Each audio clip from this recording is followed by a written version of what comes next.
This set of poses takes about a half an hour, and it focuses on strengthening and stretching the muscles of the arms and shoulder. It uses a band often, but you can use anything handy at your house, the strap to your bathrobe, a belt, a dog leash, a jump rope, whatever will reach from hand to hand when you outstretch your arms. We're going to start in a seated position, and as we come down to the floor, if we'd like to, we can use a bolster to sit a little bit higher. We can keep our legs straight if we have any issues with the knees. We can come into our tailor pose, Sukhasana, or any other pose that allows us to feel comfortable and well grounded. Making sure both sit bones are on the ground, breathing in through our nose, out through our nose, thinking that we want to be doing that Durga Pranayama, that three-part breath, so the belly is moving away from our spine. As we start our inhale, then we open and widen through the rib cage. Lastly, lift the chest. As we exhale, we will start from the top of the chest, the rib cage closes and tightens, and then lastly, the belly moves back to the spine. As we move with shoulders now, coordinating with our breath, we'll do some shrugs. Lifting first one shoulder, then the other as high as we can without twisting it all through the spine. We're trying to keep that spine 90 degrees out of the floor. Lifting as high as we can on our inhale, pushing down as far as we can on our exhale. Hands can rest comfortably on our lap, or we can move them to wherever it's convenient, comfortable. And now we're going to go into teeter-totter shoulders. Pushing up one shoulder and dropping the other, imagining ourselves with our favorite kiddos sitting on the ends of the shoulder, just tilting from side to side. Again, sitting up tall, not moving the back in any way.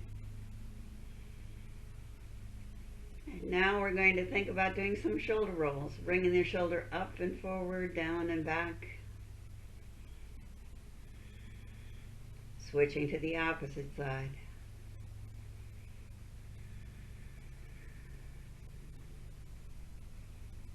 Working with our breath, inhaling as we come up, exhaling as we drop down. And now both shoulders together, making big circles in the opposite direction as we did when we were doing them individually. Just trying to get the kinks out of the neck and shoulders, stiffness out of the upper back. And now we'll imagine ourselves paddling a kayak, lifting one shoulder, rolling it forward as we drop the other one, rolling it backward. And again, we're careful that we keep the alignment of the spine, that the shoulders stay directly over the hips, that we're not doing any twist through the back. We're just trying to isolate the movement to the shoulders themselves. Sitting up tall again. We can think about rotation of the arms, that if we swing that humerus around in that socket, we're going to get an internal rotation if we bring the thumbs toward each other, palms down to the floor, external rotation when you go the opposite way. We can also do the same thing through the shoulders, that the shoulders themselves are going to have the shoulder blades pulling further away from each other as we go to an internal rotation, bringing the shoulders together in the front, and then external rotation, shoulder blades tightening in toward our spine as we pull the shoulders away from the alignment of the chest. So we'll work with our breath, hands again comfortably resting on our side if we'd like, on our hips, maybe even down, hanging loosely toward the floor, whatever we'd like to do to alternately contract the muscles on the front of the torso. Then we're going to grab the band, and we're going to hold it a comfortable distance apart, maybe shoulder width or a little bit wider apart. We're going to stretch it high to the sky. And then we're just going to make some slow, gentle circles. Just trying to loosen up more through the shoulders, making sure that we're not swinging it so hard, so far that we're hitting ourselves with the buckle that might be at the end of the belt. Stretching high. And then pulling that band down. We might just move a little bit. If we have soreness and tightness through the shoulders, we can just drop that band a few inches, keeping it the same distance apart. But if we can, we're going to drop it all the way down behind our shoulders before we take a deep breath in, stretch the arms high overhead, and then again exhaling to the extent that we can. Each one of us has a different body shape and size, a different physical history. So where we go with the pose is our judgment to make. On any given day, it might be more or less than we could do the day before. Deep breath in, lifting. And now stretching one arm out as far as we can toward the end of the band. We're going to keep the other arm straight up to the sky. Then bring both hands parallel to the floor on either side before we switch to the opposite. Inhaling up.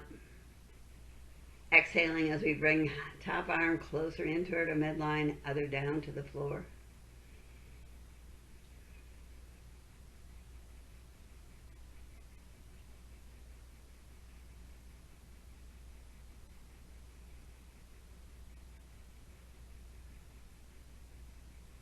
And again, remember, we go in our range of motion. Now we're going to make some complete circles, so we might just bring that band a little bit further down toward the floor, especially if we have tightness or soreness to the shoulders, recent injuries. Otherwise, we'll bring it all the way down before we bring it back up and then bring it behind us. Again, the range of motion is our determination.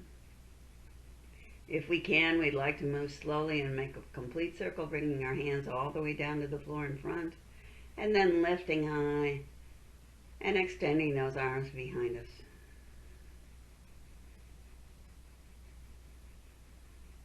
Thinking about both sit bones staying well grounded on the floor, moving with our breath, making that transition between the inhale and the outhale, the movement of the band, smooth and easy.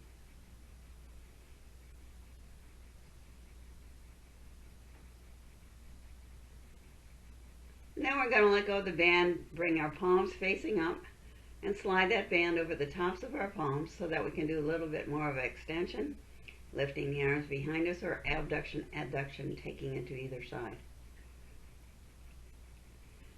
So we're going to take a grip that's comfortable for us. Most likely we'd like to start with our hands about even with our hips. We're going to extend the arms, lift as high as we can. And again, our choice to make. If we're tight through the shoulders today, through the front of the chest, we can just lift an inch or two, or maybe not even bring our hands off the floor, just slide them back. But if we can, we're going to lift as tall as we can without driving our shoulders forward. Then we're going to take the band so that we've got our hands straight out to the side. The other one is coming across our back to the opposite hip. We're just going to swing from side to side. So one arm is adducting in toward our body, the other one abducting away from our body, and still with extension as we bring that arm behind us, back behind our shoulder.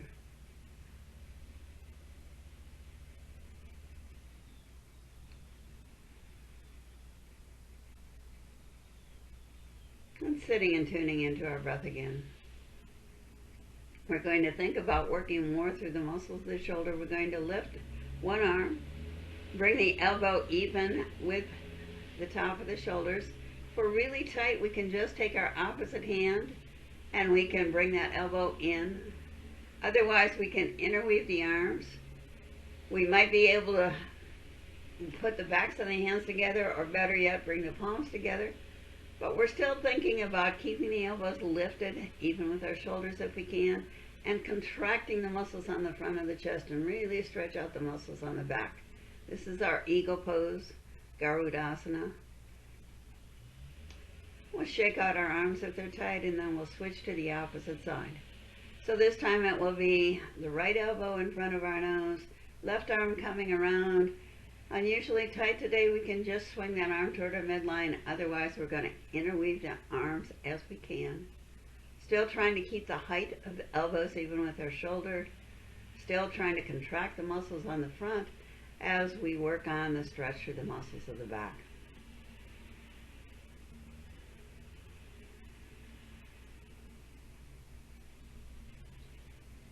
And again, if we'd like to, we can shake out our arms. But now we're going to come around to Chakravakasana, all fours. We're going to plant our hands on the floor, push back so that we can come into our child's pose, Balasana. We're going to bring our hands around behind our feet. We're trying to keep our hips low. We're trying to keep our head low. Stretching our arms in extended Balasana, Utthita Balasana. We're stretching through the back, but carefully that we're not lifting those hips off the floor. We're going to press into our hands to get a little bit lower into the ground. Now we're going to come up on our knees. We're going to come forward into a kneeling plank. We're thinking about the fact that we want to keep as straight a line as we can from our head to our knees. So we're pulling our shoulder blades in toward our spine, down toward our waistline, retraction and depression. And then if we'd like to, we can lift our knees. We're trying to make sure that we don't have that bend through the tush, so we're pushing down with our tailbone, lifting with the head of the femur to keep that straight line from heel to the crown of our head. If our arms are getting tired, we can drop out. Otherwise, we can go to a one-legged, picking up the right toes, putting them on the heel of the left foot. Then we're going to take this to a side plank. So we're going to take our left hand, bring it to our midline, rotate out, and lift the right hand up overhead. Both feet planted on the ground, but if this is too much of a strain, particularly for our arm and shoulder, we're going to drop that left knee down to the floor, bring the foot directly behind the knee, and continue to work on the shoulder, bringing both hands back down to the floor. We'd like to loosen up a little bit more through the wrist before we repeat all those poses on the opposite side. So we're going to take our left hand and bring the index, or the thumb and the middle finger wrapped around that wrist, tighten up with a hug and then shake it out. We'll do the same thing on the opposite hand, bringing our thumb and our middle finger around that wrist, giving it a nice tight hug, and then shaking it out again. And now we'll come to all fours to repeat all those poses on the opposite side.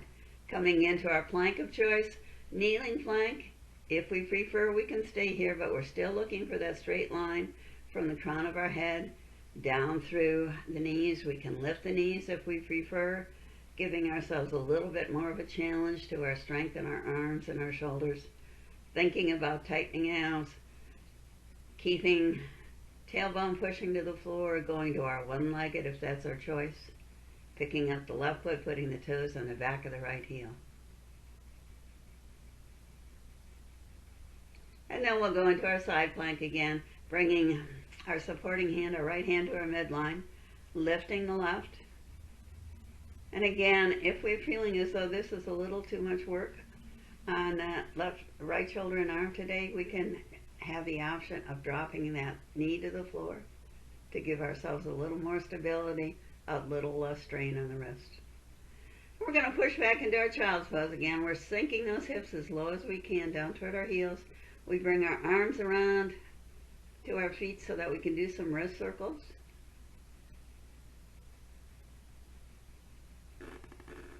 Our extended child's pose again. Reaching those arms forward, stretching as far as we can.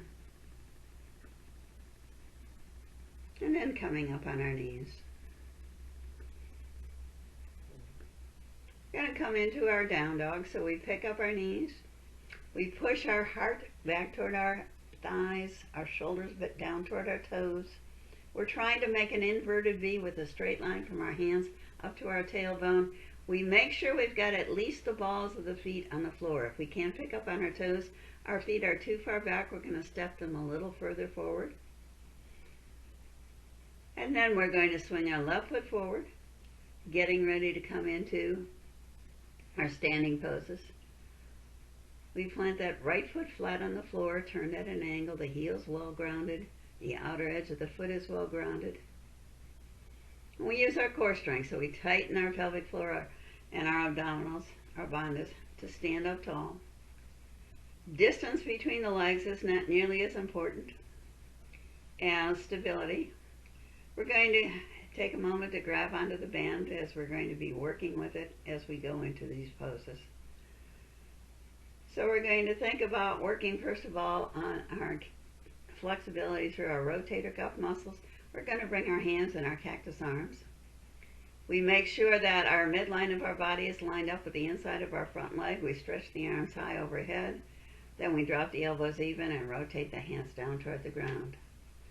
Rotating hands up, pushing them high to the sky. Elbows even with our shoulders, rotating down to the ground.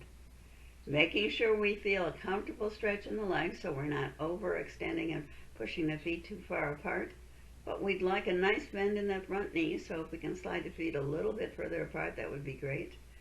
But making sure that our hips and shoulders are turned toward the front to maximize the stretch we're getting through the upper thighs. Now we're going to take the band and bring it around behind us. And coming more toward the middle of the band, we're going to hold it wherever we feel comfortable.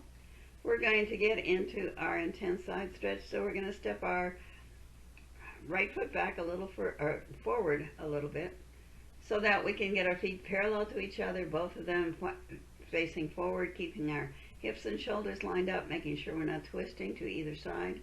We're going to press into our feet and stand as tall as we can.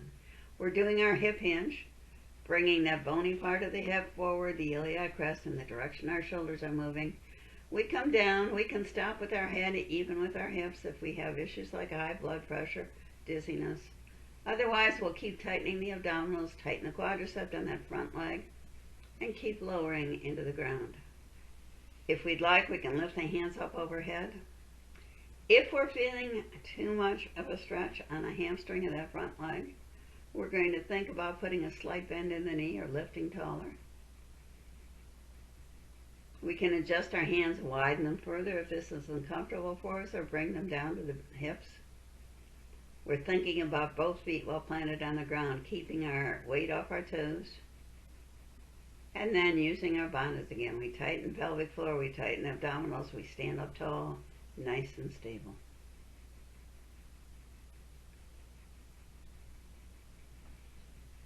And now we're going to switch to the opposite side. So we're going to keep the band handy again. We're coming back into our warrior one, so the front foot is directly forward, knee and ankle in alignment. Careful that we're not bringing that knee out toward in toward our midline.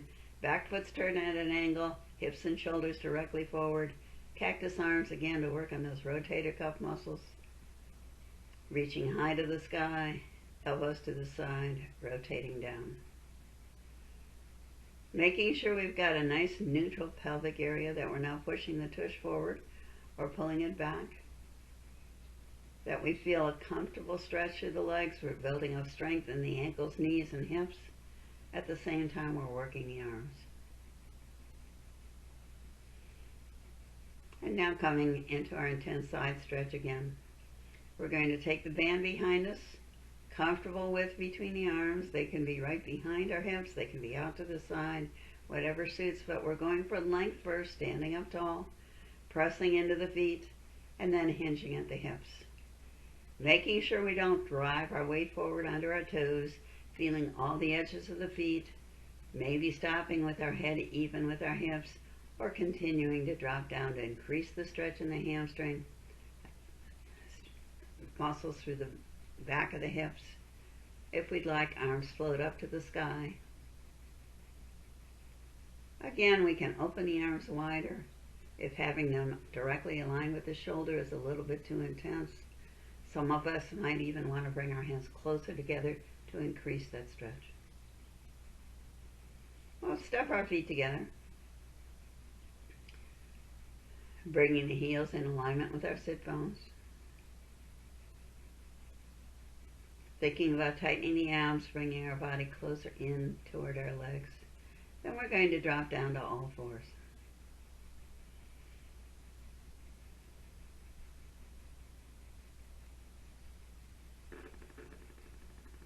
We're going to come into our dolphin pose. So we bring our elbows underneath our shoulders. Our hands can be interlaced or flat on the floor. We can measure the distance between our elbows by bringing the hand to the opposite elbow. And we think about the head never touching the floor. It's always going to dangle loosely between our elbows in that triangular space formed by our elbows.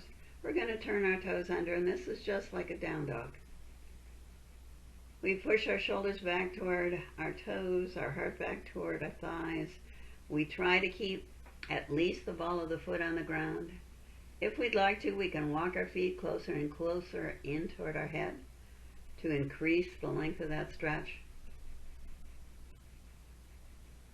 Again, we're in an inverted V, but now we've got the little angle of our elbows through our hands out in front of us. And dropping down to our knees.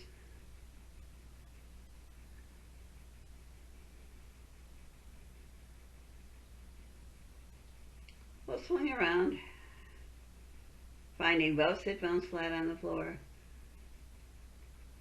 making sure that in our seated poses we always keep the spine 90 degrees out of the floor. We're going to loosen up through the legs by taking both legs over in the same direction and letting the back of those two legs flop into the floor 3 times to help stretch through the quadricep and the hamstring.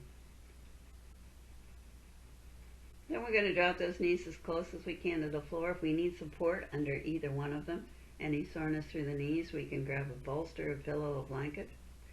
But now we're going into our cow face pose, Gomukhasana. So we're going to take our right leg and pull it as far as we can over toward the outside of the left hip.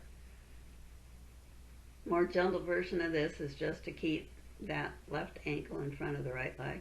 But if we can, we're going to cross it all the way over to the outside of that thigh, keeping that spine tall. Getting comfortable in the pose. We're then going to take our band so we can work more through the shoulders and the arms. We're going to bring the hand out to the side and stretch it high to the sky. And then bring it back behind us so the palm is facing inward. We're making sure that we don't push the head forward, that we're sitting up nice and tall. We're going to take our other arm, internally rotate it so the palm's facing behind. We're going to bring it behind our back. We're going to grab onto that band. If we're really flexible through the shoulders, then we might be able to bring the hands together. But most of us are probably going to have some distance between the two hands.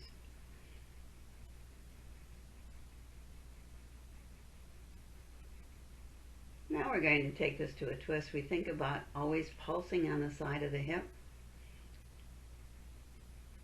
And we're going to move over by then working through the rib cage and then lastly through the shoulder. We're turning around as far as we can to get the shoulders lined up with the thigh on the top leg. Working the muscles actively on the back shoulder to get turned as far as we can. If we'd like to, we can bring our chin out over our shoulder.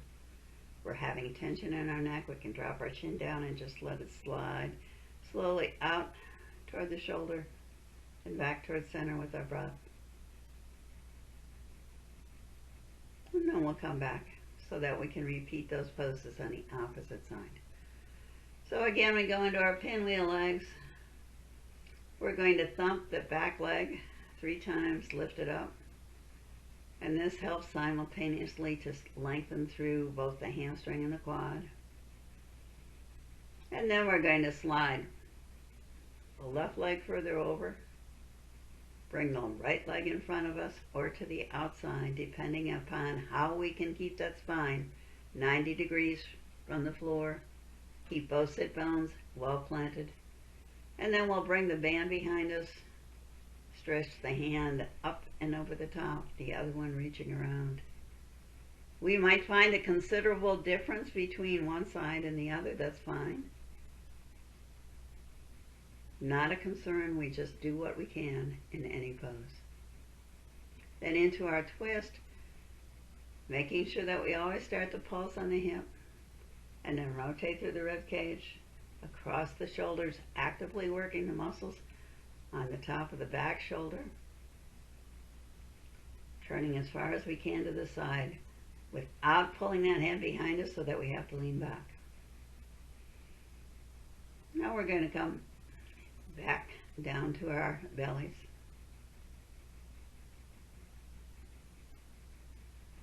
Making sure that we're well lined up, we're going into our thread the needle. So our left hand comes forward, our right palm turns up, and we slide that thread under the eye of the needle, our armpit. We'd like to keep that palm open, wide up to the sky. We want to make sure that our shoulders are even. So if we're walking to one side or the other, we want to square away parallel to the floor.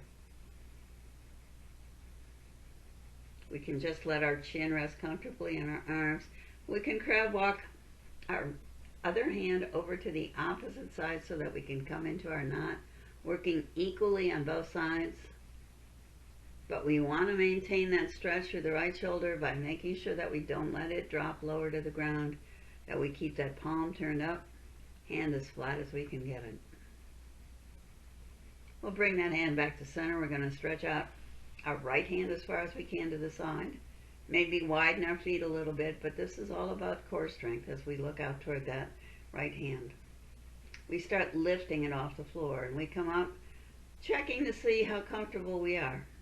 If this is as far as we want to go, if we have tightness through the shoulders, we might even bring our hand down and keep it down on our shoulder, or keep it stretched out as we continue to roll over. We'd like that top leg to stay well on the floor, not having it lift or having being up on our toes, trying to see if we can get the entire inner edge of that foot on the ground. If we never reach our hand all the way to the floor, that's fine. We do what we can.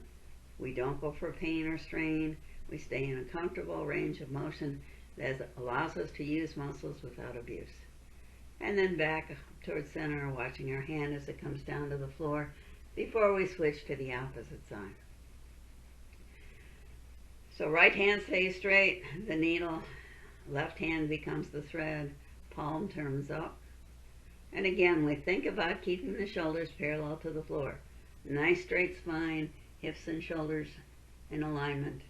Maybe going into our knot by walking our right hand over. Chin just resting comfortably as we focus on our breathing. And then straightening out, making that 90-degree angle with our arms as we widen our feet a little bit. Work our core strength to lift that hand up, maybe stopping when that hand's up there or bringing the hand in toward our shoulder so our elbow is bent.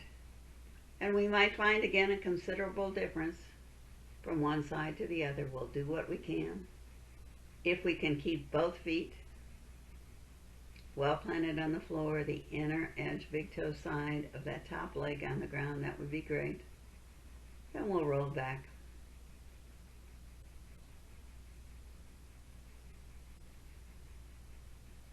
And coming again into another prone position. I've turned sideways now so that you can see a different angle. We'll go into our forearm plank. So we do as we did in dolphin. Our elbows are underneath our shoulders. We can leave our palms down on the floor or just the sides of our hands, or we can interlace our fingers. But again, we're thinking about working our core strength, maybe keeping the knees down. If we're feeling a little fatigued about now, we can do that. We're still thinking about straight line from the crown of our head to our knees. We're not letting that twist drop or lift. So we push down with our tailbone, lift with the head of the femur. If we choose, we can lift the knees off the floor for a greater challenge to the strength of our shoulders and arms. Feeling the abdominals work.